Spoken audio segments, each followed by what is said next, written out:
And would you look at that? Nvidia, after absolutely killing earnings, one day after is reacting in a negative way. What's going on, guys? It's Ricky with TechBud Solutions here with a super quick market update. Let's go ahead and jump right into it. If you guys did not see, Nvidia as of right now is down to lows of 186.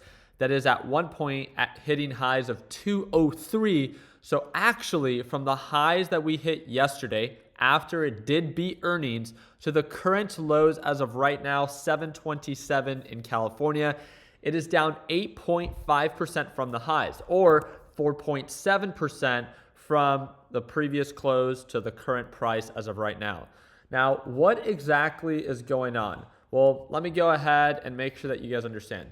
Nvidia killed earnings. Its earnings per share was $1.62. Its revenue was $68 billion. The EPS surprise, which is the earnings per share, is 6.58%, and the revenue is 3.87%. But remember, in yesterday's video, we really talked about Nvidia is always expected to beat earnings. It's the most valuable company that's publicly traded.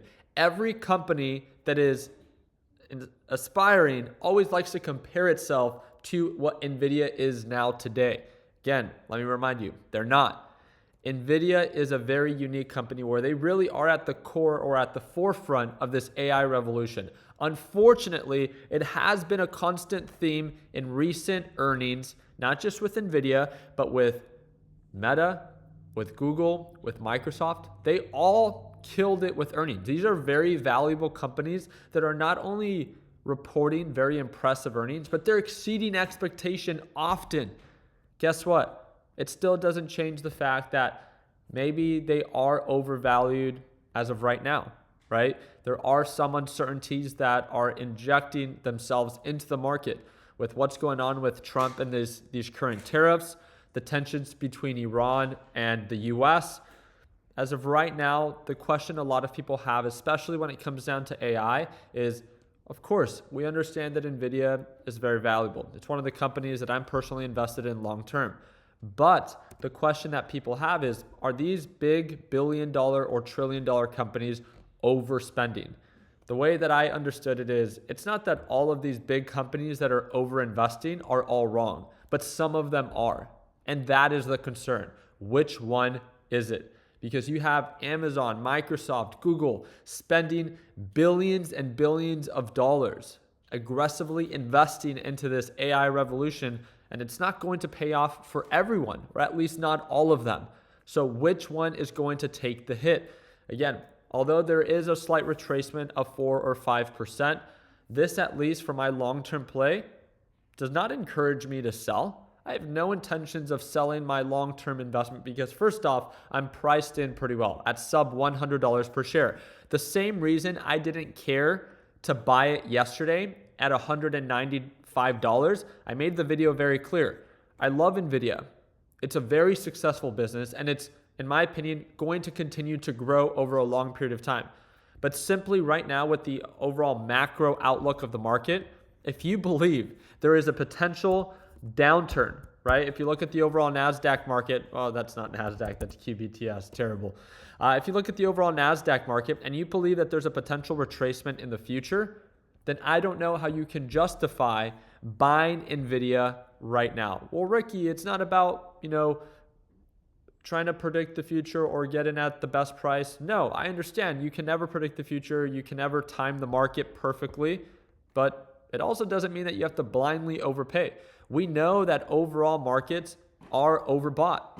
And if overall markets begin to retrace due to either uncertainty or geopolitical reasons or tensions with tariffs or other countries, then guess what? If overall markets begin to drop, then so will these big tech giants. And that means that when they drop, that's the exciting part. That's when we get to jump in, buy them at a discount, and then make money on the recovery. I don't understand the people that were trying to buy it at 195 or promote it at 195 of like, well, Nvidia is eventually going to go to 300. Well, that's a stupid analogy because let's say that your house that you're looking into buying is worth $500,000. Well, eventually it's going to be worth $1 million. So why not pay $1 million? Well, because I'm not an idiot. Why would I ever pay something based off of projected value or what it can be valued and not focus on actually just, hey, let me look for a deal. I think that's the best analogy that I can give you when it comes down to, it's not about timing the market, but it's also understanding overbought and oversold levels and respecting that. Hey, maybe if I do buy some right now, it's not going to be super heavy because I know that most likely markets will retrace. And because of that retracement, I would rather get in